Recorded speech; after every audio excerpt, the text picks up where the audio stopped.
Hello everyone, in this video I'm going to turn up the heat. Thank you so much for taking the time to watch this video tutorial. My name is Edwin Braun and I'm your host for this burning hot video. We are going to explore our real-time smoke and fire simulation system for 3ds Max. It is called finalFluid and it's now also available for 3ds Max 2025. Let's take this opportunity to check out some of the parameters we can adjust and how we created this flaming character setup in 3ds Max. Keep in mind, finalFluid is a real-time GPU-only simulation system, and it requires an NVIDIA GPU card. So I would say let's just dive right into the scene and check out how we can create a flaming walking character. Before we start setting things on fire, let's have a look how our scene is set up and what we have here in the scene. So in this scene, we have multiple objects. One object is our floor object, which is a simple box. Then we have our grid, our fluid grid, and I'm going to talk about that in a few seconds. Then we have a daylight system for sun and rendering and shadows and stuff. But for now, we would not need that system. The next thing we have is our fluid colliders and fluid emitters. So we can emit for each body part. Let me just bring in and select the fluid emitter 1. We can see here the head is our emitter. And for the colliders and emitters, we have two separate objects. So the collider 1 is our head and fluid emitter 001 is our, just go here, is our heads 001. So we have actually two objects that are walking. We have a collider object and we have a burning object. I just did that setup because it's one of the more efficient setups. So we don't have to do self-collisions at the spot, which is pretty good. So the next thing is we have a physical camera and that's it. So the character is walking here. Let me just show you how the setup is working here. Let me just bring that full screen and we can see we have the character here walking. So the important part here, before we talk about setting things on fire or creating smoke and fire effects, is we need to create a container. Yeah, let's say a container where we have our smoke and fire effects simulation running. Inside of this volume, voxels will be created, and these voxels will be used to calculate the pressure, the velocities, the vortices, and all the aspects of fluid simulation. finalFluid is a sparse grid solver. Actually does not matter how big this container is. You could make it in theory unlimited because memory is only allocated in volumetric areas or in volume areas where there's actually a flame or fire or smoke simulation happening. This is in contrast to a regular grid simulator or simulation. A regular grid solver would allocate all the voxels for the full volume in one go.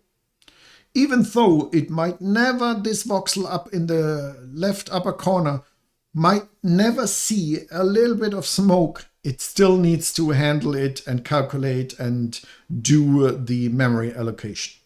finalFluid doesn't need to do that. And we can visualize exactly how great the sparse fluid solver is. Let's bring up our real-time preview and do some modifications, or let me explain how we did that.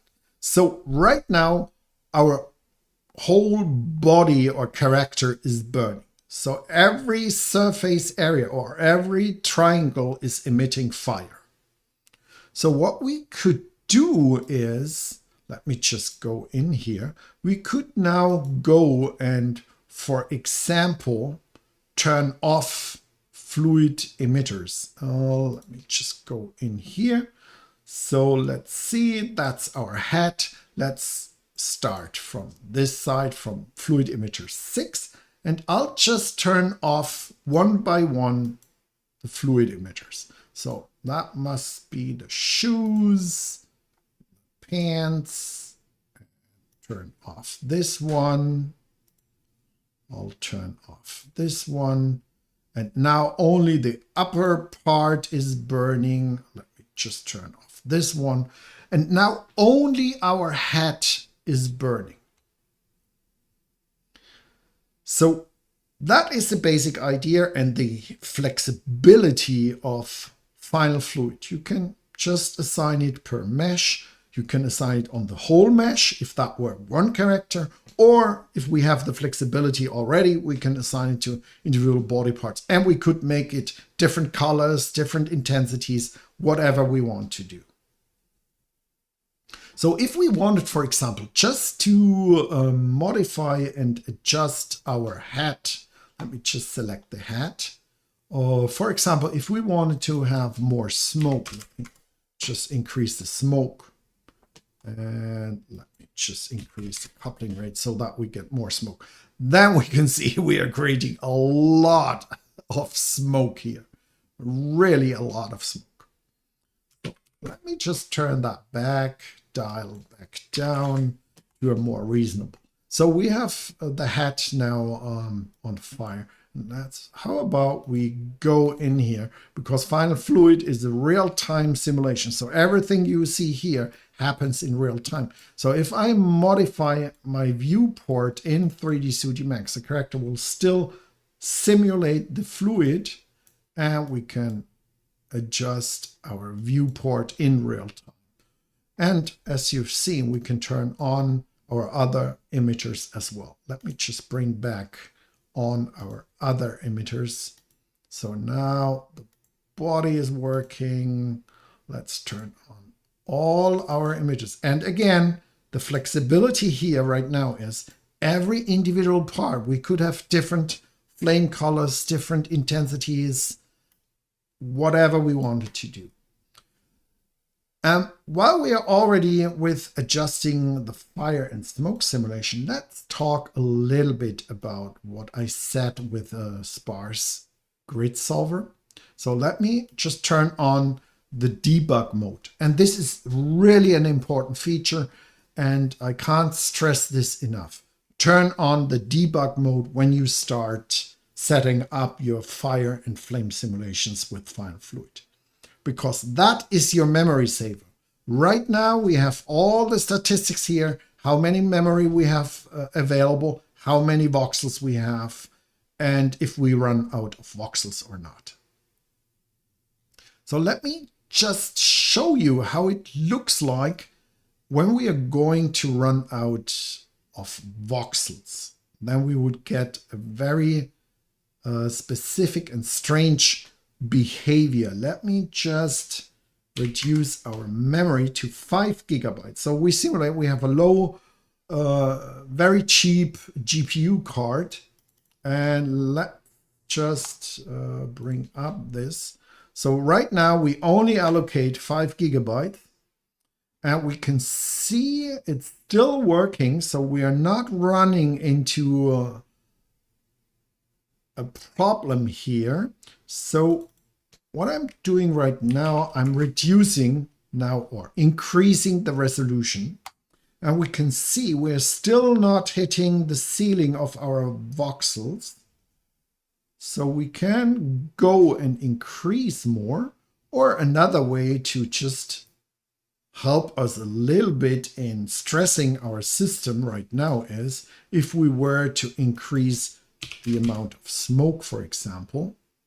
And now we can see with more smoke, we have more lingering stuff, and we need more voxels to do our simulations. Well, we are still very efficient. Let me just really overdo it. And we are not going to fade out our smoke. So now the smoke will sit there, and we are eating up voxels right now. And now we hit the amount of voxels. As you can see, now we are no longer creating any smoke. because we have no voxels. So we ran out of voxels because all are eaten up here. So only these voxels here, the ones that are slowly eating up, and now we're getting back our memory to do the simulation. So that is a very important feature you need to be aware of with our sparse grid solver. It's really a powerful feature, and everything plays with each other. Every parameter affects the other parameter. So right now I fade more, and let me just bring back, and we're going to talk a little bit about the setting. Let me just dial down the smoke a little bit more. And now you can see the smoke dies down much faster, and we have these nice flames. So now we never run into an issue with our memory. Even though we only have, how much did we allocate? I think we allocated 5 gigabytes. So now I'm simulating a very old GTX card, very cheap card that only has 6 gigabytes of memory, of RAM. So, and you can see, you can dial in now how your voxels are created and how the voxels behave. So that's the important thing about a sparse grid solver. It's really great. It is highly efficient and takes all available resources, and you can control really in detail where you want to have these voxels created or not. So let me just dial that back down, and we're going to play around a little bit with our other parameters. But for that, let me just stop the simulation and assign a little bit more. So I just want to have a little bit more of memory just to be on the safe side. And I'll bring up our simulation again. And here we go. So now let's talk about how can we control our fire in real time. I was already playing around and I was being really fast, but let's just go over the important advection settings, because those control the fire and flames and smoke behavior. So burn per temperature, that is how much fuel is burned off right from the start. So when I reduce that, let's say I put that to 10, we will have more vapor in the back. So it takes some time and vapor and it burns. So when I go back to even lower values, we have less material that is burned right away. Let me just go back to a much higher value, and we can see that we are now burning much faster. Let me just show you here. Let's just increase our resolution a little bit. So that tells us how much is burned right away. Then the next is how much fuel do we need to create a burn situation, or how much fuel needs to be present to start burning. So if I increase that, let's say to 10, we need a lot of fuel to start a burning situation. If I even increase that much higher, let's go to 50, we only have in the beginning where the most fuel is a burn situation, then it burns off and it's done. Nothing is there to keep on burning. If I reduce that, we have a lot of gasoline left that can burn, because we allow it to burn even with a value of 1. And if I reduce that even more, we just have more material left to burn. And we get these nice thick flames here. But let me just dial that back to this amount. And then we can also play around, because all these parameters affect each other. When I now reduce the burn per temperature, we have more gasoline in the air, And if there's enough material there and enough heat, it will burn and ignite. So let me just turn this back on, and we now see this behavior here. And that controls actually how much smoke should be created when things are burning. So the higher this value, the more smoke will be created. The more smoke we have here, the more it looks like a gasoline fire. Then we have expansion that affects the heat. So fire or flames expand with heat. So the hotter the area, the faster and more expansion we have. Let me just increase that. And we get here much, much bigger areas where the material expands. We should be very careful. Here we can see now the expansion is already really strong down here at the feet. You can see that. Let me just dial that back to this value here. So we have less expansion. Or we can even dial it down to 0. And then we have the flames just here. They are not expanding, just gasoline is burning off without any expansion. Then buoyancy. Buoyancy is our lift based on heat. So everything that's hot. Now I doubled the buoyancy. Now we have really the burning flames that heat is rising up. And that actually controls how much the heat affects the buoyancy. The cooling rate is how fast do our flames or burning effect cool down. So the higher I set this value, the shorter our flames will be because they burn and cool off, and that's it. So they turn actually immediately from burning into smoke.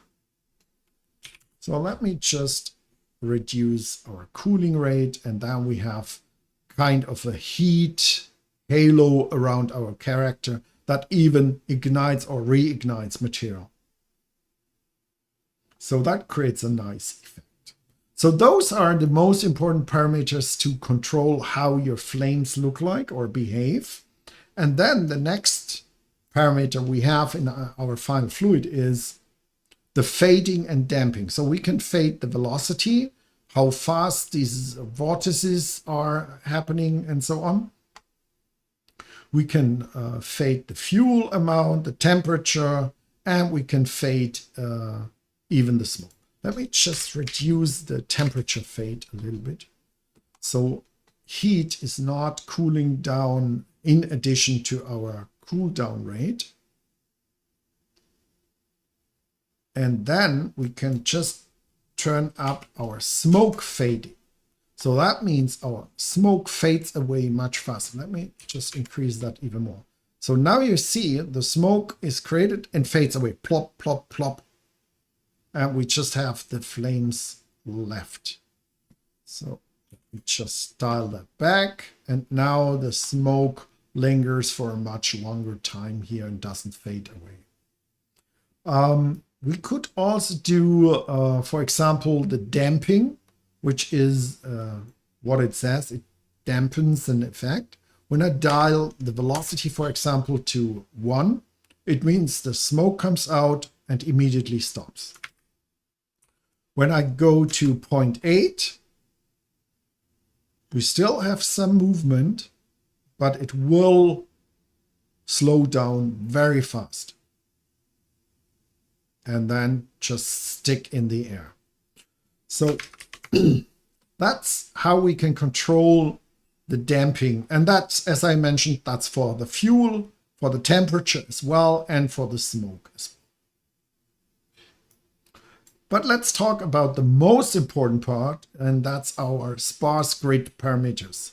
So this controls how our grid is created or how we waste our memory, or how efficient we use our memory, let's say it that way. Let me just turn on our debug for that. So we can create a sparse grid for every aspect of our simulation. So right now I turned off the velocity. So we are not creating voxels where there's any movement.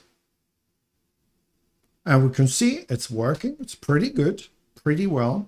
So right now we are only creating voxels where we have temperature and where smoke. I could turn down the smoke, for example. So we create only voxels where there's temperature. So whenever the temperature is down, we have no more voxels. But we want to have, because smoke means it's cold, we want to have voxels still there to have our smoke whirl or have the vortices, and still, because it's cold, still should be a little bit there and lingering. So that's why I want to have the smoke.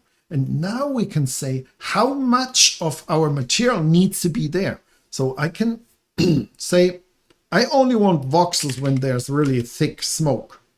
So only with a lot of smoke in a voxel, we will have a voxel. Could be higher or lower, and then we have more. So I can say I want a minimum of 0.8, and then we fade it out and kill the voxels. So this is how we control, or how we can use our voxels. So I could turn off everything. So now we have no voxels created, only the initial voxels. And let me just turn on our velocity. So now velocity is one of the most finicky or critical controls we have here. So we need to be really careful, because if I would allow even the slowest velocities to create voxels, you can see how many voxels survive, because there's minimum velocity. Even if there's just a velocity of 500, we will still have the voxels and they're not getting killed, and we will run into an issue that we no longer have voxels left. So we will eat up all our voxels in areas where there's nothing visible. There's only turbulence, but no smoke or fire visible. So we need to adjust when we go with the velocity, which is the strongest effect we have here and fastest to kill voxels.